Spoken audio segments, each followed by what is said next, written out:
Hi, let's take a look at the goyaPhone. On the right side here you have a green panel. On top it shows you the call statistics for today. And below it shows you the appointments for today. Here are the appointments that are set for that day.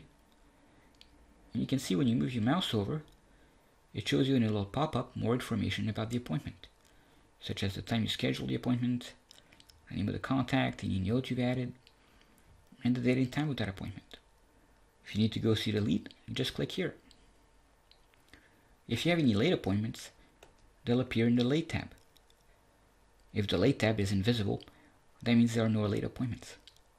And here are the appointments you've done. On the left side here on the top, you have your mini lead sheet. This shows you all the leads that are currently loaded in the dialer, ready to dial. Here you can see if you have 121 leads in this selector, and we're looking at the first lead of the selection, Daniel Williams. When you click here, you can see more details about this selector. For example, here you have 121 leads because you had selected all the leads that were new, cold, warm, hot, gold, DNCs. All the leads you had talked to between April 17th and April 27th, with whom you had talked to for more than 5 minutes. No preference on the sales outcome. And here on the bottom, you can see the folders and lead sheets you had selected. When you need to move from lead to lead, click here, next lead. Or if you need to move quicker, you can click here and you'll move 2 leads at a time. If you need to scan. If you need to switch page, click here. Or you can move directly to a page, page 6, press go, and you're on page 6. You can hide the mini lead sheet, that way you have more space to see the lead. Click here to toggle back. Click here, back to page 1. Now here you have the dial button. We're just going to click dial. And here the phone is ringing. When someone picks up, by default, it's going to be logged as a prospecting phone call. And sometimes it's worse, it's the voicemail. And sometimes you're lucky and it's a real sales call. You're talking to a real decision maker. And notice how all this is automatically saved in your call history.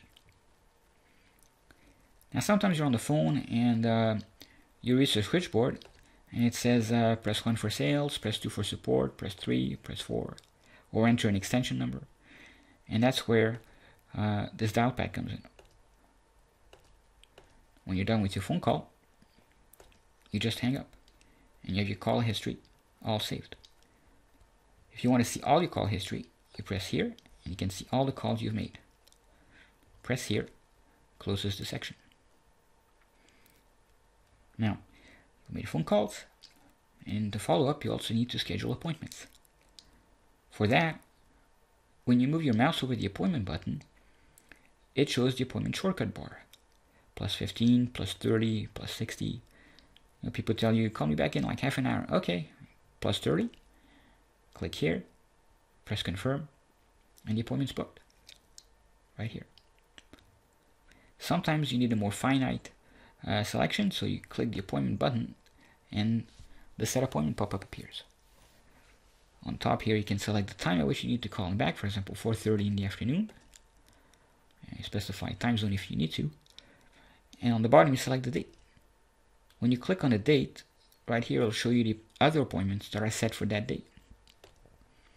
You can add a little note. Here you can select the type of appointment. Usually it's a callback, but sometimes it's a sales presentation.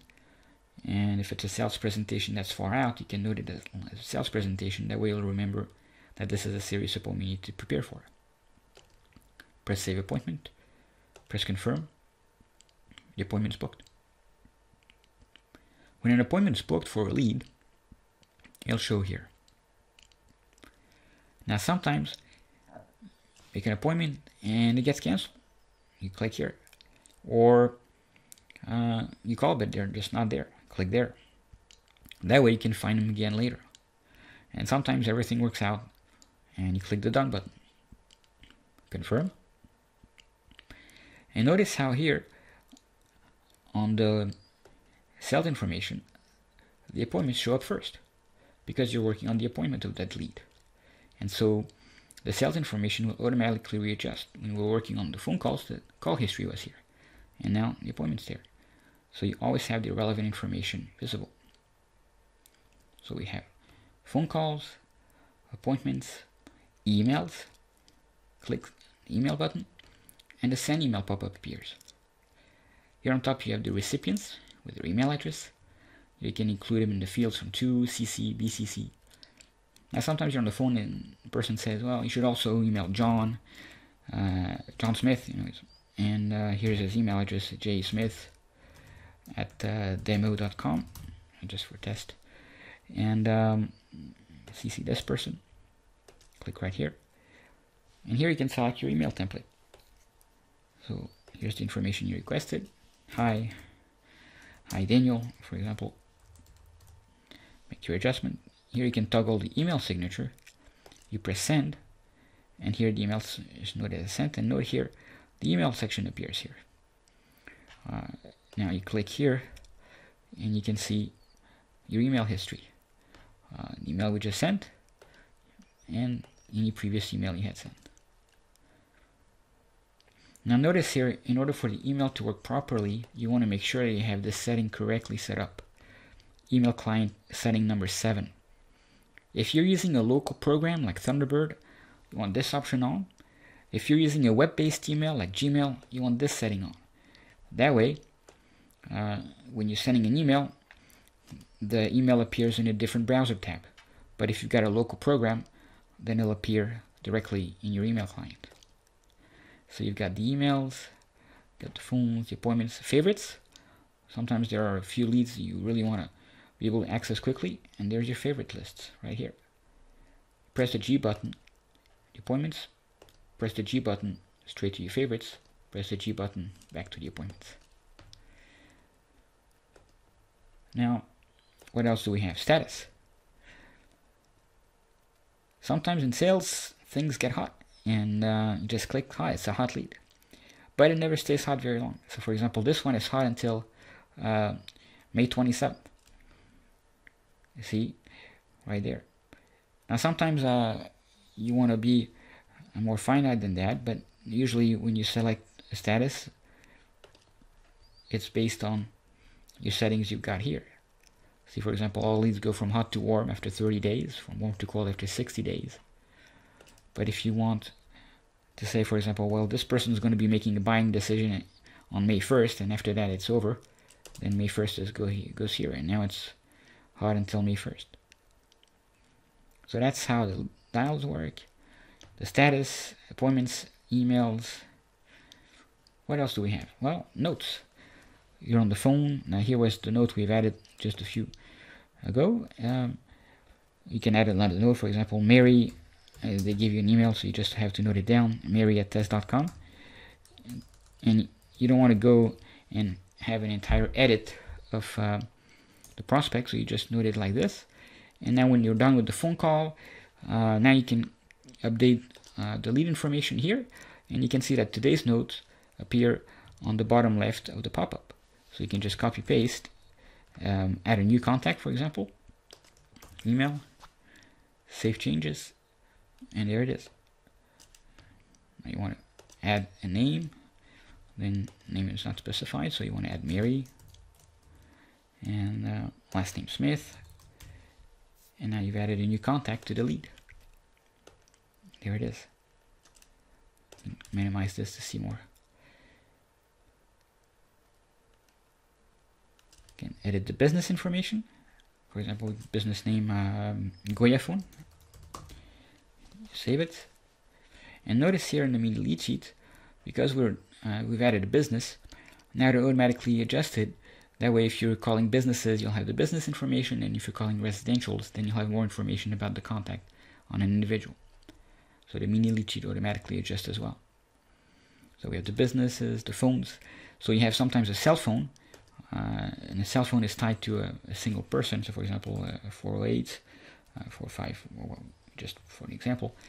Save it, and that's a cell phone. Whenever you have a phone number, and just click here, it puts it in the dialer. You see, this is this phone number, and if you want to call this phone number, you just press residential. the 051 right there. If you add a phone number here, for example, this one is not in the lead. See a little plus sign that appears? Now you can add this phone number to the lead. If it's a cell phone, then it's tied to a contact, and you can add the contact information. If you want to add the cell phone to an existing contact, then you want to edit the contacts, you press here. But if you want to add a new cell phone to a new contact, then you add the name. So for example, I don't know, Harry. Just use the same Smith family. You want to add it to this lead, or you can create a new lead if you want to. But here we're going to add it to this lead. So Harry Smith, confirm, and it's added right here. If you want to change the orders of the contacts, so you have a lot of contacts on a lead, and this one's actually the primary, then you can move it up. See, or if this one's the primary, not the primary, and that way you can change the order and set the primary contact. Maria Foster. Here you can edit the phone. I think that's pretty obvious. What else do we have? Address, same concept. Click here and you can edit the lead address. And we have the custom fields. And these are fields you can customize based on your business. For example, if you work in real estate, a very common field is the home value. You can say this one is worth 300K. Save the changes. And now notice how this field is now available on every lead. See, I want to see this lead, and you click here, custom field, and now you have the home value. Just to put this one's 450, and let's say you want to add another custom field. Well, you put interest rates, for example, interest rate, and this one's 3%. Press save change, and now every lead you have is going to have these custom fields. So when you add custom fields, they get added to every lead. So for example, this one is 225, and this one is 6%, 5%. Press save change, and you're done. And finally, on the bottom here, you have your lead information, so you can move it to a different lead sheet, move it to Dallas, or select a different folder and select a folder on that lead sheet. I think that's pretty self-explanatory. When you're at the bottom of the page, just click here, and you go back to the top. And that's how the goyaPhone works. Thank you for watching.